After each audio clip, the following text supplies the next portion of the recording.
டெல்லியில எவ்ளோ பிரச்சனை போயிட்டு இருக்கு. என்னடா ஜனநாயகன் படத்த பார்த்துருக்கீங்க. உங்க சிஎம் விஜய் வாயே திறக்க மாட்டாரா? இவ்ளோ கேள்வி கேட்கிறீங்களே!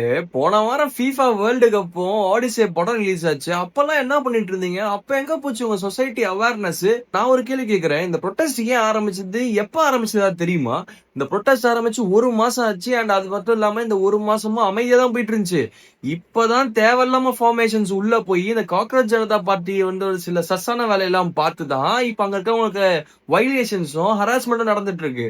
அண்ட் 7 மாசம் கழிச்சு வர ஒரு படத்துக்கு ஒருத்தன் வந்து அவனோட என்டர்டெயின்மென்ட் பர்ப்பஸ்க்கு போறவன வந்துட்டு ஏதோ கிரிமினல் அஃபென்ஸ் பண்ண மாரி. அண்ட் சில பேருக்கு விஜய் மேல இருக்க பர்சனல் ஹேட்ட மொத்தமா வந்துட்டு டெர்மையே மாத்தி இங்க படம் பார்க்குற எல்லாருக்கும் வந்து சொசைட்டி அவேர்னஸே இல்லாத மாரி போர்ட்ரே பண்ணிருக்கீங்க.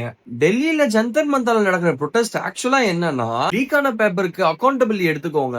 இறந்து போன குடும்பத்துக்கு 1 கோடி ரூபாய் குடுங்க.